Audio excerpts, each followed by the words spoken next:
It's SNHell, a look back at Saturday Night Live with your hosts, Matt and Keith. Brought to you by Lion's Den Audio Theater. Like and subscribe to Lion's Den Audio Theater for more Lion's Den goodness. And here are your hosts, Keith and Matt. Saturday Night Live, Season 2, Episode 4, starring Karen Black, originally aired on October 16th, 1976. Hello, my name is Keith, and I'm back again. And joining me, as always, is my good buddy, Matt. Hello, Matt. Hello. How you doing tonight? Pretty good. And might I remind all of our thousands of listeners, this show definitely does not give you cancer.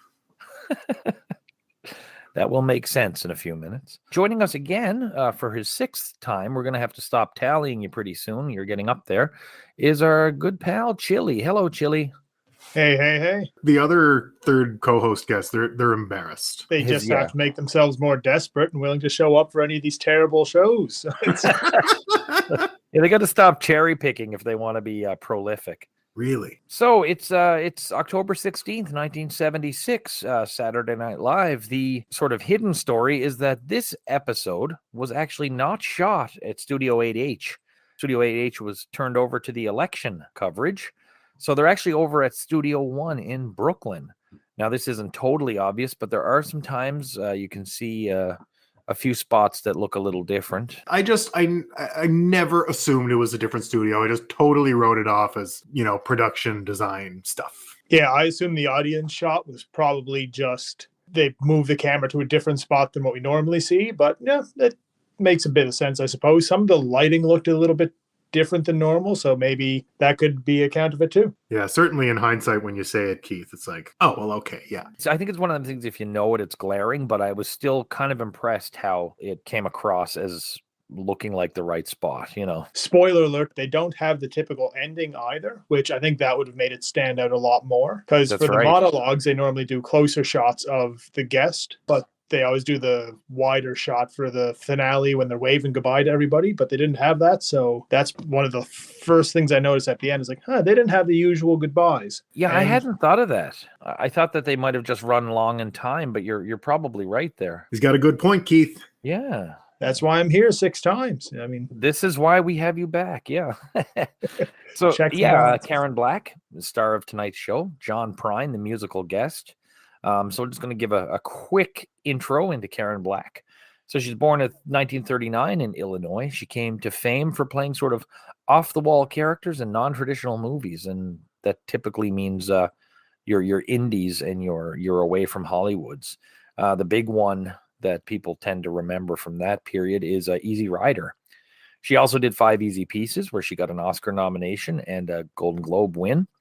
Then jumped over to the big budget stuff like Airport 75, Great Gatsby, and Nashville. Everyone who was living at the time was in Nashville. At this point, her last film was called Burnt Offerings with Bette Davis and Oliver Reed, and it was due to be released days after this show aired, so on the 18th of October. I know Karen Black from Trilogy of Terror, a classic 1970s horror film. Burnt Offerings I have seen, but I really just don't remember it super well. Yeah, I know her as more of a horror movie lady. For me, it sounds like she was in every movie that I keep meaning to watch, but just never get around to it. Yeah, no kidding, eh? But yeah, she did have quite a prolific horror movie run, and some of that continued well into the 2000s, really. Rob Zombie's, was it House of... How many corpses were in that house? Yeah, 1,000, yes. And Invaders from Mars from 1986 is an amazing movie. Tobe Hooper directed it, of Texas Chainsaw Massacre lineage, and she is that's my favorite Karen Black movie. So she's definitely different from what we usually get as hosts as far as body of work. So let's jump to the cold opening. Jane Curtin comes out and announces that Chevy is back, and it looks like she won't be doing Update anymore, and she even got letters. She's crestfallen. And Chevy is back to say something important, and he comes out in a semi-coma-like state in a wheelchair that's being pushed by Belushi. Belushi says he seems okay and dumps him off the stage onto the floor. Then Chevy gives the live from New York at Saturday night. The audience really popped when Chevy came out. And at one point, I could hear a crewman say something like, "Bob, just pin it on him," or something like that, really loud. But there wasn't much to remark about in this cold open for me. Talk about your change of stage stuff now that you mentioned that. Did you notice how horribly he was lit? He wasn't lit at all. Oh, yeah, no lighting. Speaking of crestfallen, me too. Yeah, I lit a candle for you there. I was feeling kind of bad for you. Yeah, I thought this was a very odd opening. I did feel bad just seeing Chevy back, even though I did like what he's done from what I've seen. Seeing that the show didn't dip in quality without him. In fact, of the episodes I saw, the best one was the one where he was absent. It kind of felt a little bit like a bit of a step back having him come back. And yeah, the crew member saying something like "just light him" or "pin it on him." It was so poorly lit. And where he did recently come off a questionable injury, I guess we'll say. I wonder if it's something where they had some form of mat or something for him to fall on, and they just really, really didn't want people to see it because it's not funny if you see Chevy being protected. So it made me wonder about that. Karen Black comes out for the monologue now with her young 9-month-old son named Hunter, and it's Hunter Carson, who oddly enough went on to play Bud Bundy in the pilot episode of Married with Children. Was of course later replaced by David Faustino. And young Hunter went on to do some film work and has recently released a documentary. Karen Black, regardless, talks about motherhood. And she said that while she was pregnant, she did a lot of reading and a lot of research into motherhood. And she gives the history of mothers.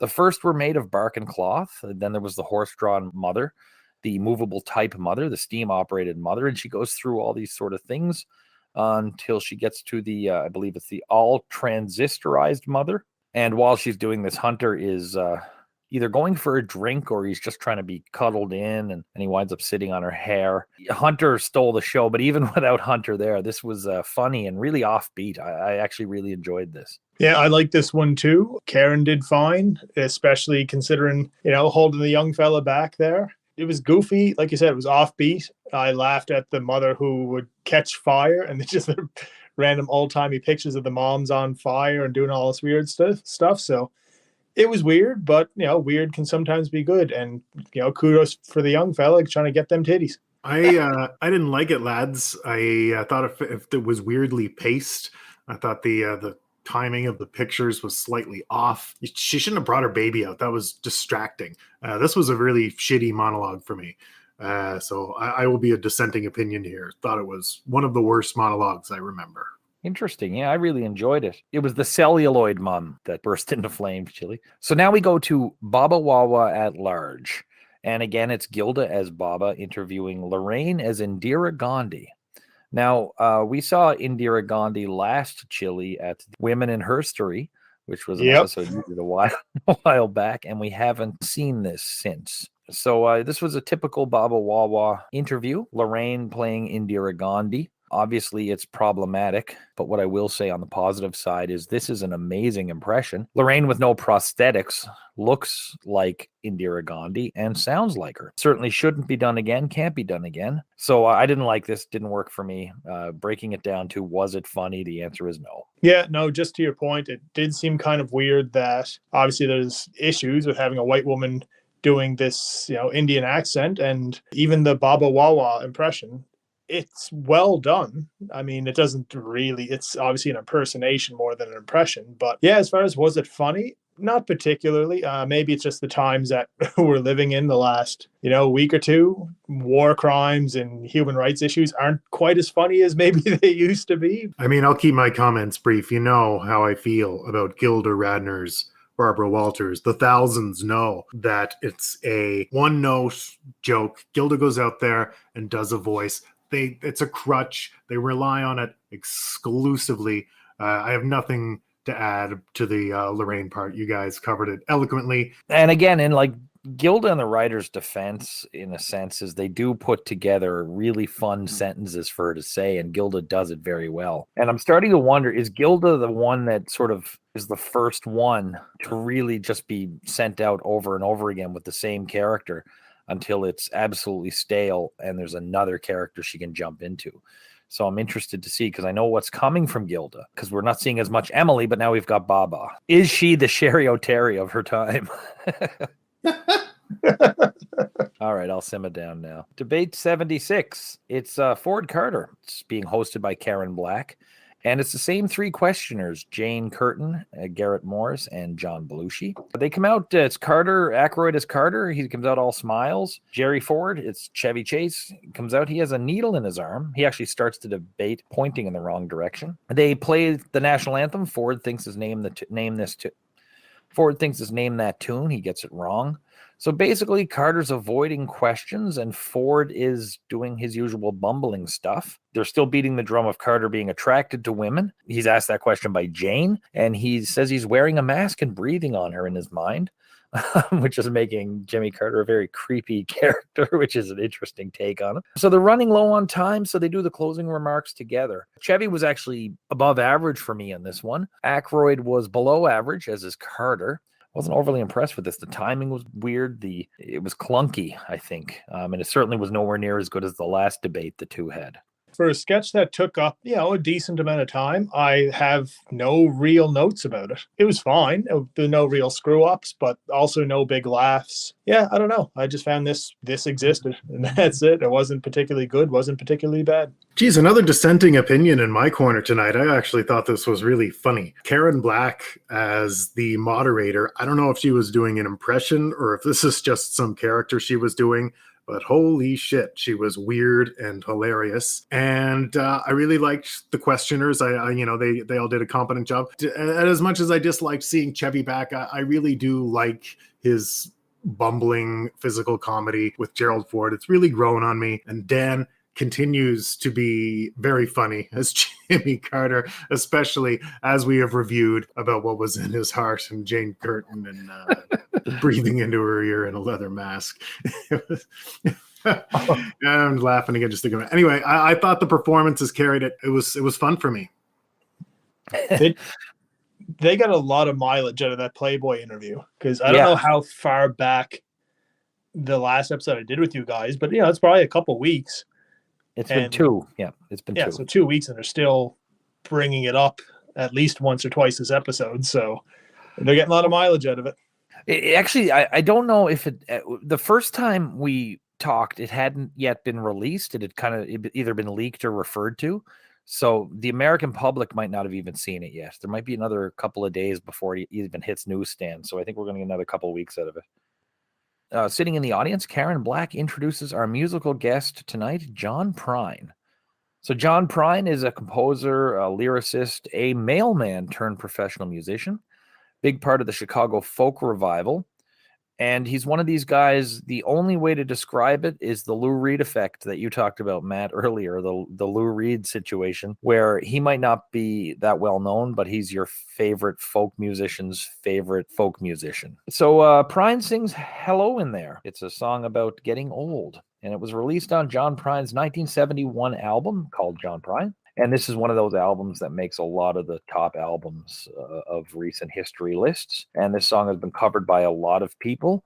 It's a nice song, but it didn't really do it for me. But I can definitely see why people like it. Not my type of music. Obviously John Prine, very influential, like you said, towards other musicians. To me, it did sound kind of like a dollar store version of Bob Dylan, but that's not necessarily a bad thing. I liked it. This is good. I liked the song. Man, the north end of my city, Halifax, would be coming for your head hearing that you called John Prine a dollar store Bob Dylan. They love that guy down there. It's just not my kind of stuff, but I'm kind of in that camp, aligning a bit with what Keith said. I get it, but it's just not for me. It's too folksy. It's a little too, I don't want to say Americana because it's not quite that far, but there's a touch. But yeah, it's just not my kind of music, but he seems like a cool guy. Yeah, no, I liked it, but it was not. Yeah, I'll get into it later, but I think this is the wrong show for John Prine, the wrong episode. So we now go to Weekend Update, and Chevy's back, as Jane said, and he's on the phone, and he says he doesn't do impressions, and then he does a Jiminy Cricket impression, and I think it's more about the facial expression than it is about the voice. And then he says, I'm Chevy Chase, and I don't like you. Just a few highlights. 75 people got the swine flu vaccine and died. 100 and some people died in a plane crash. and both labeled as a coincidence. People are looking for a vaccine for Francisco Franco. Counter-program Carter. Gerald Ford had an interview that appeared in Hustler, and he said he thought it was a magazine for aggressive athletes. And then a joke about Earl Butts, who was featured on last week's episode. He made some racial remarks and he resigned. And they said he has sickle cell anemia. And then we go to an ad for the triple track razor. And this is repeated from episode 1. We've now seen this 4 times and I've still yet to laugh. What are you thinking of the first half, gents? Not too much. Huge step back for me. Very disappointed that Chevy's back. Feels like same old Weekend Update from 3-4 weeks ago. I'm bummed. For the commercial about the 3 blades, did they not redo a very similar one where it was the 4 blades and the 4th blade just ripped the hair out at the root in the early 90s? I could be totally wrong, but I'm positive I remember some sketch comedy show. That sounds ridiculously familiar, that the first 3 blades basically did nothing and then the 4th yanked it out. Yeah, and it was the same type of cartoon. It must have been SNL, because otherwise it'd be way too similar to this sketch for another sketch comedy group to pull it off. But it was honestly the same thing. The first one pulls it out, second one pulls it out, third one pulls it out, and then the fourth one just rips it out at the root. It must be the same. I miss having Jane actually try as opposed to Chevy just being charming Chevy. Making the face for Jiminy Cricket is the most effort Chevy has put into an impression since the show began. So then a couple more quick ones. Just as it was a good year for farmers, and it shows some haystacks and says Chevy says it's a giant shredded wheat crop. It was this week that Carlo Gambino died, and Galenti, his successor, met with Henry Kissinger. Leslie Caron had nothing happen to her that week, and that was all I wrote for the second half. This was weird. The jokes were really bad, but I actually thought Chevy's delivery was the best it had been in a long, long time. I haven't been hating on him this episode. It's just a matter for me at this point that I've seen such a superior product that I don't want to go back to using the store brand. It wasn't bad, but it wasn't a great Weekend Update. I did like the joke about the 68% of women faked reading the book, but otherwise it was just, some jokes thrown in there. It wasn't awful, but it was nothing to write home about. Yeah. And I don't know if it's absence makes the heart grow fonder with Chevy, but I'm feeling the same way, Matt. So now we go to Green Cross Cupcakes, and this was written by Michael O'Donoghue. And it's Karen Black and John Belushi playing a married couple. She gives him cupcakes. He likes them, and she says that's good, and they don't cause cancer. It's been developed. Gamma Ray Tech Lab has developed these Green Cross cupcakes, and they've been feeding them to rats for quite some time. And all the rats are still alive except one that got its head caught in something. Then it cuts to a quick shot of Tom Davis and Al Franken playing Tex carrying cupcakes on a gurney sort of thing through the tech lab as a siren goes off and the lights are flashing. And then Chevy comes in as a technician, asked to be there by the Truth in Advertising campaign that says there's no link between cancer and rats yet. This sketch was miserable. This was terrible. I couldn't believe I was watching this. There was nothing to it for me. I found Karen Black was off. Belushi was off. It was pretty strange. I really liked when he shoved the entire cupcake in his mouth. That was a fun moment for me. And Chevy Chase coming out as a scientist, it was very Simpsons. It was strangely off-putting, but I mean, I don't get me wrong. I certainly liked it more than you. I don't give it such a huge miss. This stank. I did laugh at the very beginning, these are great cupcakes. Yes, and they don't cause cancer. I was like, huh. But then it was just, that was the joke stretched out over another 4 or 5 minutes. Nothing to it. Yeah, really bad. And an awful ending, too. And it had 3 or 4 awful endings, because it had an awful ending. Then Chevy came in, did his bit without a joke in it. That felt like an awful ending. And then I think it carried on for another couple seconds. So it was just really weirdly paced and just not funny. Yeah, what a weird sketch. Our next bit is called Amish, spelled like Amish. And this is a filmed bit featuring John Belushi, Chevy Chase, and Jane Curtin as 3 Amish people. They're in their kitchen after breakfast. Belushi sees in the newspaper that there had been a bank rob. Basically, they are slow-moving Amish cops who do things the Amish way. They're making their way to a bank without a vehicle to help with the robbery. So that when they get to the bank, they meet Aykroyd, who tells them the robbery was the previous Tuesday, and the Amish people's work is done. I loved this. I thought this was hilarious. I laughed through the whole thing. Belushi and Chevy and Jane were fantastic. I'm going to disagree with you on this one. I found this boring as hell. The turn bit at the beginning went on too long. AMISH, hardly a joke. It just dragged and dragged. Just them walking. There was a good joke in it where they're at the campfire, I think. It's like, oh, she's a good woman. No, she's 14. I wonder why she hasn't married. I like Dan at the end. Dan actually kind of played, I wouldn't say against type, but subdued bank guy. He's like, well, that happened a week ago. It's fine. It's taken care of. But otherwise, I found this was just too long for what it was. I get that the joke is that Amish people drag things out, but it doesn't need to be dragged out on TV. You liked it, so maybe I'm wrong, but I did not like this sketch aside from that one joke about her being 14.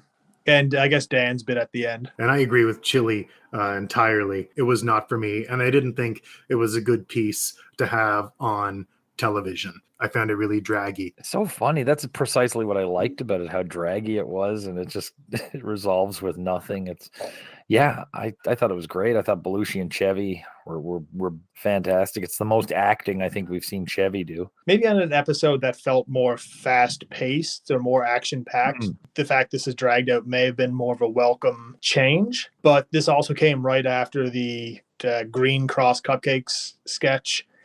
And so far, there hasn't been a whole lot of hits. So having a dragged out thing in the middle of it probably made it feel even more dragged out. Maybe on a better episode or one that was a bit more upbeat. Yeah, I may have enjoyed the slower pace to this one. I'm starting to get to the point where anytime I'm doing these SNLs with you and it's anything that's not filmed in the studio, I immediately just want to smash my head through a window. And you didn't even have to see Albert Brooks' stuff. That's the funny part. No, I didn't actually. So our next bit is Catherine the Great. Catherine the Great is played by Karen Black. Aykroyd is her manservant. And Belushi comes in as a member of the rabble. He says the people are starving and they only have certain things to eat, and the list gets quite long. Gilda comes in and tells Catherine that her lover has arrived. And so Catherine leaves. Gilda and Dan have some repartee between the two of them.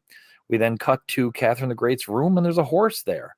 And this actually looks like the same horse that was there for the Diane Cannon episode. So there's some horse-based puns there. This was a terrible sketch, another really bad one. The only thing that saved this for me was the voice of the horse. Oh, I fucking hated it. There's a lot of rocky missteps on this episode. Again, I just thought it was really boring. I didn't think there were any jokes. It wasn't funny. Like, the cast seems game. I don't know if the writers were just checked out this week, but I don't know. I really don't find there's a lot of jokes this episode. This episode is not clever. Sometimes the show is quite clever, or at least it's trying something, or I don't know. Maybe everybody was pissed about the studio. I'm just wild guessing. But it sucked. Yeah. Oddly, I think I may have enjoyed parts of this maybe a little bit better than you guys. I don't know. In 1976, was there a big demand for Catherine the Great horse fucking jokes? It reminds me of the one that we did, the Isadora Duncan sketch. And it's like, I get it. It's a joke, but is this the joke that people are looking for at that time? This is their second Catherine the Great horse joke. They did some during the Ron Nessen episode as well. So the camera comes back and Chevy is either picking his nose or wiping his nose. And he introduces a Gary Weiss film about George Schultz's nightclub called Pips.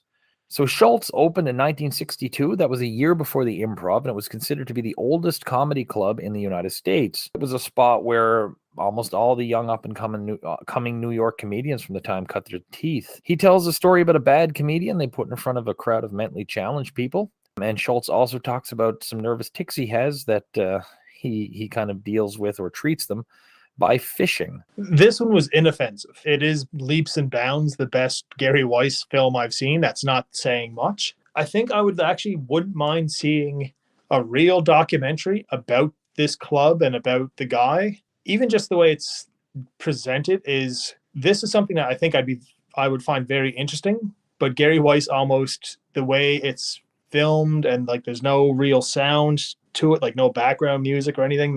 He finds a way to make something I think I'd find interesting boring, but I mean, this is leaps and bounds better than anything else he's done so far. So this gets a thumbs in the middle. Ooh, I didn't like this one myself, and I didn't like it because of the guy.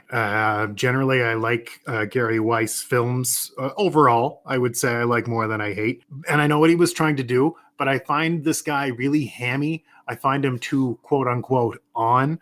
like he's doing stand-up shtick while he's talking to the camera, and it really takes me out of it. It didn't feel sincere. Bad taste in my mouth. Didn't like it. Didn't like that guy. And he was the problem for me. For you, it's been about the realism with these people, like the lady at the joke shop and stuff, eh? It adds something that you can't get out of somebody doing material. Yeah. Even Taylor Mead, who was over the top, was still just an over-the-top guy. Yeah, just like he's just a really vibrant personality. I don't know this guy. Apologies to his family. He seems like a miserable prick. We then have a chyron on a gentleman labeled as Elizabeth Taylor's 8th. This was another spot where it was obvious they weren't at Studio 8H. Legitimately, that guy might be a step up from her actual 8th. That guy could have a good job and good personality. You never know. Larry Fratensky, I think was his name. Fratensky? I forget. Yeah, it was Fratensky. Fratensky? Yeah. We now go to John Prine singing Bottomless Lake. This is a song about a family sinking in a bottomless lake while trapped in a car. This is dark humor. I kind of like this one. I didn't like this one. I think typically I would probably enjoy this song more than the other ones. Maybe it's just the other one he did. Maybe it's just the mood I'm in. But I found this one was, it kind of sounded like something like your friend who always brings a guitar to parties would take out to play. And it just, didn't really strike me too much. He was almost doing a wacky voice at times during this, and it really took me out of it. Definitely not a big fan here either, Chili. As I mentioned, I just don't really like this style of music. And it's not an interesting sound to me. And not, music is such a subjective thing. There's only so much point to talking about it, really, when you really get down to it. But I just don't find his sound interesting sonically or orally or however you'd want to put it. I'm not an expert. I don't like the just guy with his guitar shtick. I shouldn't say shtick, but it's generally not enough for me unless it's a very unique individual with perhaps a more unique voice or a unique sound. Neil Young, for example. I could sit and listen to Neil Young with his guitar forever, but I find he has a sonic quality. And maybe it's his playing, maybe it's his voice. I don't know. But what I do know is that I do not like this very much. I assumed you weren't going to like this too much, Matt. I wrote down that it was the polar opposite of Boz Scaggs' Lowdown. Seriously. So our next sketch is called Lunch Counter Reunion, and this one was written by Marilyn Suzanne Miller. However, I have seen people credit to Bruce McCall, but watching it, I think it seems more Millery. So they're at the Woolworths lunch counter, hashtag bring back the Woolworths lunch counter. And it's Ralph Bort, played by Dan Aykroyd, and Patty Rivers, played by Jane Curtin. And they've met up at this lunch counter after 10 years, I believe, after high school. He was a nerd. She was the head cheerleader. And he's trying to make her remember him. And he keeps referring to like her underwear showing when she was doing cheerleading stuff and talking about how he was the president of the AV club. He then mentions that he went to Vietnam. He claims to have invented the phrase, "Would you believe?" And she'd been divorced. He'd been to community college. I mean, this did not get many laughs. It's not overly funny, but this might be one of the most brilliantly written sketches that has been on the show. This is ridiculously real. Aykroyd's delivery is awesome. Curtin's reactions are great, but there's just no real laugh out loud jokes there. This is weird because I loved this sketch, but I wished it was in any other context. This one was a very unique bit. Dan, like I said, Dan was fantastic in it. Jane also really great performances. It almost struck me more as what's become more popular the last decade or two, more of like cringe comedy. Like there are no jokes, but you can feel the awkwardness of everything around. We talked earlier about the issues 46 years ago with the swine flu vaccines and stuff, dealing with Russia and all this, but I found this was the one that most reminded me of modern days because it's a loser from high school who thinks because he bumped into, the popular girl, now they're adults and, hey, look, she's not perfect. So maybe I have a chance with her now. It just struck me as like Dan was basically playing the internet before the internet existed as far as like social media and these losers who haven't moved on past their high school days. Yeah. And it was very cringeworthy. It was probably the saddest sketch I've ever seen on SNL. That's not necessarily a bad thing. I don't know. Dan was great. This was very unique, but it was also just creepy. I loved it. This guy is real. This is definitely based on a real experience. I bet a lot of it was probably just transcribed from the actual conversation. These men are real. And Dan Aykroyd did it brilliantly. I thought he was so obnoxious and just so in your face. And he wouldn't shut up. And even when she was maybe willing to talk to him, he just kept talking over her like some sort of idiot blowhard who would, be smoking at the Woolworths counter. Yeah, I thought it was awesome. And it seemed it was almost too on the nose, sort of like how I felt about the Ruddles. But he just kept going over the top, classic Dan Aykroyd, and it made it for me. And knowing, like you said, that it's attributed to a female writer, it makes me think this definitely is a very real thing that happened, which makes it even sadder and cringier. But I mean, I can't say nothing bad about the performances or the writing. Very non-SNL type sketch, even for a time when they were doing more experimental things. Well, Matt, you've become a real fan of her writing. I mean, she did the Slumber Party. She did the Would You Look at It sketch. She does these ones, and Jane always shines in them. Yeah, it's interesting. Yeah, it's interesting to me to hear you say that, because I don't have a running tally or anything of who wrote what. But sometimes I do wonder. Particular writers I might enjoy more than others. So it's fun to hear you say that. Also, too, speaking as a former prom king, I am tired of all these random skeezy girls coming up and throwing themselves at me now that I'm older. It's so awkward. I could have written this. It's like a slice of life. I like that. I like that Dan Aykroyd's name was Bort, because my son is also named Bort. We then go to Garrett Morris sitting in an office, and I thought, oh, great, Garrett has a sketch, but no, he's just throwing it to Mr. Bill. So it's Mr. Bill in his set, and Spot comes in, and Mr. Hands takes Spot away. And then Mr. Bill gets his arm torn off. Dr. Sluggo comes in and does acupuncture on him.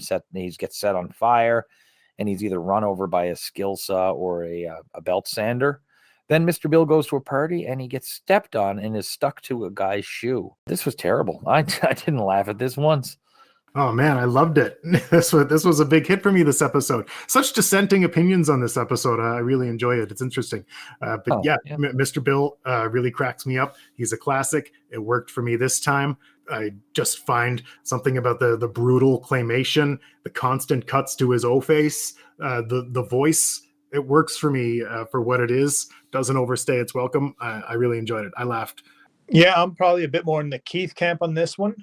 I didn't hate it, but it was just more of the same for Mr. Bill, and more of the same with the intentionally high-pitched shrieking can be a bit grating. Still one of the highlights of this episode, despite not being great, because I do like Mr. Bill. It's just not one of his best outings.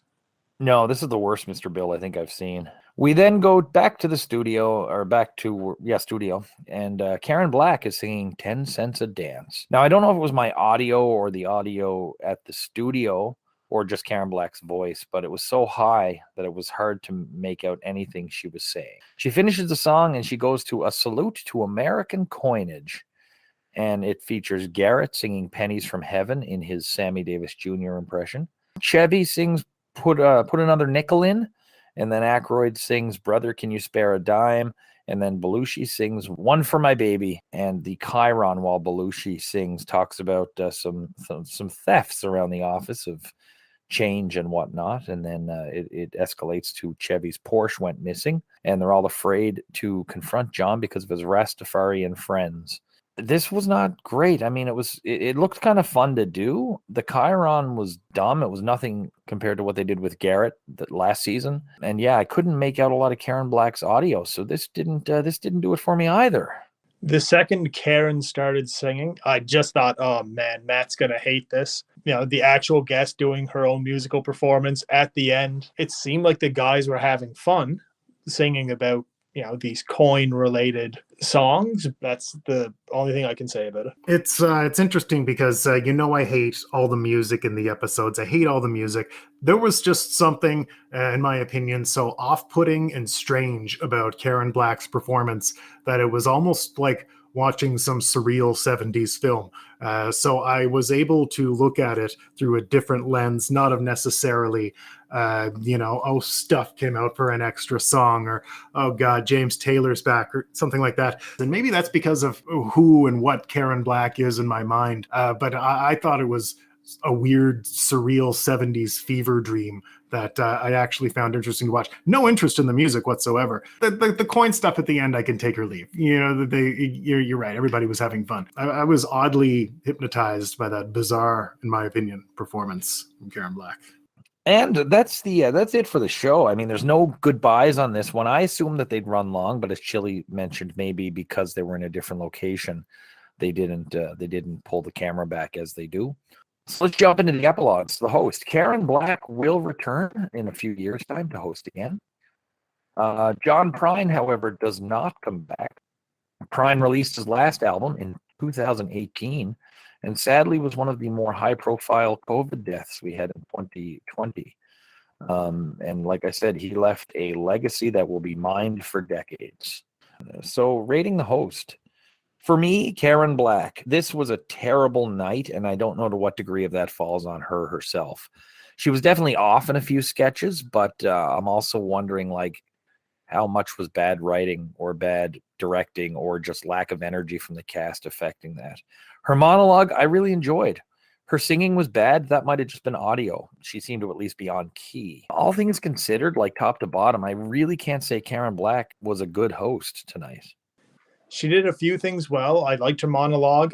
She tried, when she was the moderator in the debate, for example, she was doing something different. But yeah, as far as everything else, it would have been, you could have plugged a lot of other people in, and I don't think it would have made much of a difference. So it was very tofu. She wasn't bad. She sort of just absorbed what was around her. And unfortunately for her, what was around her tonight was not that great. She was a weird choice as host. The big thing, I guess maybe not weird, but she was a weird host.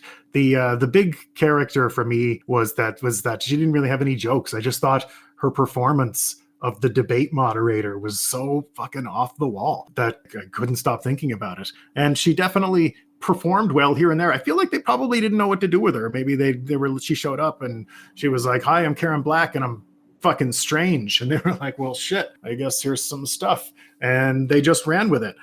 Maybe she wasn't very engaged or involved backstage. I mean, she had her fucking kid in her monologue, for God's sake. So yeah, probably, Matt. Mid-tier host for me, but some of the weirdness was certainly charming for me. So the music, I don't know where to slot this. John Prine is thinking person's music, and so far, for me, a lot of the bigger hits is just fun stuff. He's not high energy, and it's not love ballads. Of all the other hosts, he's probably most similar to Loudon Wainwright III, who was way back in the Robert Klein episode, but he's not as showy and as big as Loudon Wainwright is. And I also question, to what extent did this crappy episode have to do with John Prine not really hitting a button for me? Yeah, I would say him and Karen are very similar in that. Just middle of the road. He did one song I liked more than I thought I would, and then that made me look forward to his second song, which I liked less than I thought I would. So he cancels himself out. Yeah, I'm not going to go out and listen to anything myself personally. I don't want to beat a dead horse. I know he's very hipster famous, great songwriter, bit of a legend to some people, certainly. It's just not for me. All right, so what was the worst sketch of the night, fellas? Oof, that's I mean, like John Prine's music catalog, this is quite a mine to go into. Yeah, this is a bottomless lake of bad sketches. This episode, there was the Amish video I did not enjoy. Catherine the Great I did not enjoy. The cupcakes one I did not enjoy. Even things like the opening and weekend update, which you can usually rely on getting a few chuckles out of, there was nothing to it. I think for me, I'm going to have to give the worst sketch probably to the cupcake one. At least Catherine the Great, they tried something and they had costumes and all that. The cupcake one was just one joke. Maybe it was much more controversial to say the word cancer back then, and that was what they're hoping to get the laughs out of. But it was just a damn squib. Awful sketch and a night of mainly awful sketches. Catherine the Great was it for me. I found it really boring. I didn't like it. I didn't think the jokes were there. But you know how I feel about the cupcake sketch. I certainly enjoyed it more than you guys. So a little bit of a flip-flop for me there on that one. Chili and I just happened to land on different sides of the fence. Yeah, I went with Catherine the Great as well. It was too long for what it was. If it had been maybe just that horse bedroom scene, that might have worked for me. So what's the best for you guys? High school Dan Aykroyd in the diner. I thought that was really interesting. His performance was great, and it was a great parody of definitely a real person. They both did a great job. Yeah, same here. I'll call it like the incel sketch, because I'm sure that's what he would be in today's time. But yeah, Dan Aykroyd and Jane Curtin with the high school reunion sketch, I guess we'll call it.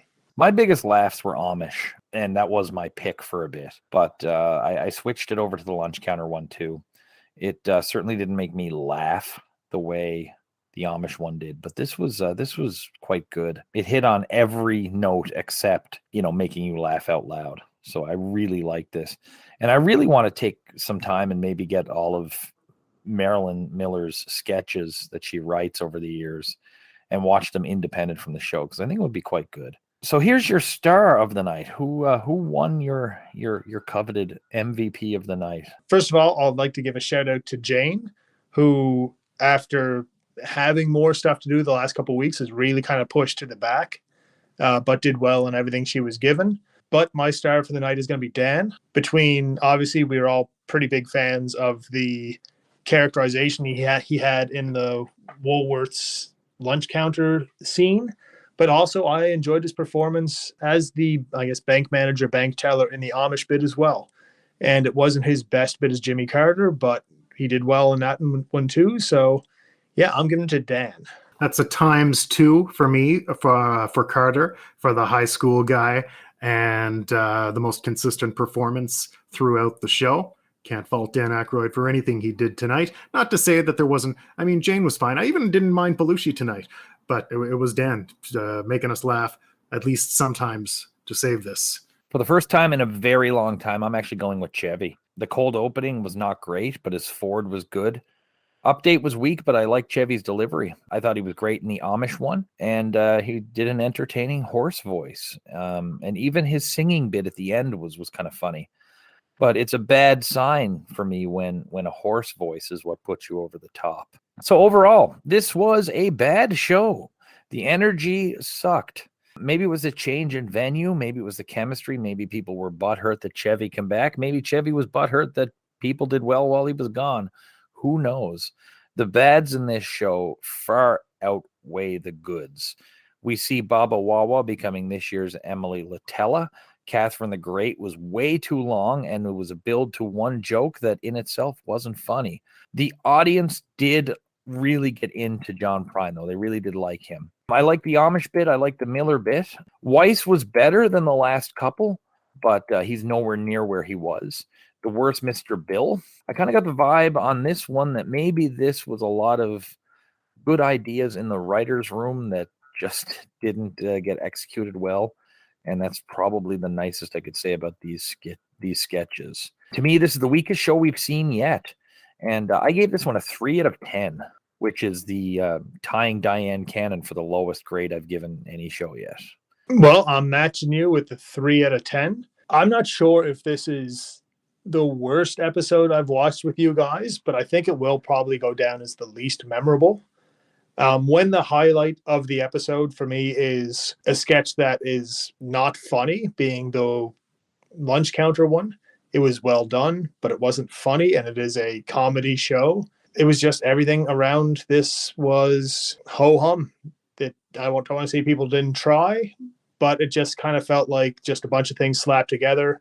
And I think it was Matt made the good point. It didn't seem like they knew what to do with Karen Black, and John Prine didn't bring much energy to it. So yeah, I am giving this one a 3 out of 10. A touch more grace from me with a 4 out of 10. Just a touch though, because some of it was just kind of bizarre to me. And maybe they were trying something bizarre because Karen Black was there, and maybe other people knew that she was in some weird shit. I don't know. But I really think that came a lot after this episode. Neither here nor there. It was one of my least favorite episodes we've ever watched. Not into the music, didn't know what to do with the host. Everybody, nobody tanked it, or there was nothing to me that was like, oh my God, what a train wreck. But a lot of the times it was just boring. Unless we got those Dan Aykroyd pops. And yeah, no, bad. 4 for me. It's hard to forgive boring. Sometimes you can forgive weird. Sometimes you can forgive even offensive, but boring, that's a hard one to get over. So let's see. 3.33 is our score for this one, and that now puts that as our worst episode to date, scoring even lower than Diane Cannon. Now, over at the IMDb, the Internet Movie Database, they actually gave this a 6.7, which that's pretty terrible for them, isn't it? Sorry, I didn't mean to cut you off, Keith. That's weak for them. That's weak. That's on the weekend for them. And this is the 19th worst episode of the year for them. So according to them, there's 3 worse than this. And this is the 416th worst episode to date. And that's based on the scores from November of 2021 when I last checked. Good news for you guys is, you have probably about another 400 or so episodes that are going to be worse than this one. And you'll probably be along for about 300 of them. Probably. Every one of them has a half-decent to bad Gary Weiss film and at least one appearance of Indira Gandhi. So I was about to say one bad racist Indian accent. So Chili, again, thank you for taking another bullet and sitting through what's widely considered to be a rough one. Yeah, thanks, Chili. No problem. I'm actually happy that I got to be a part of what is now the worst episode that you guys have done. So I felt a little bad before. It's like, I've done all these terrible ones and I'm not in the worst ones. So this is my WrestleMania moment, guys. Thanks for having me part of this one. Matt, this has been a pleasure. Another fun one, even if the show was hideous. This was an interesting one, I must say. So we're going to be back in about a week with, oh, thank God, Steve Martin making his debut. Woo. With musical guest Kinky Friedman. You got to be excited for that, Matt. Yes, quite. Yeah. And Mark will be joining us for that one. Well.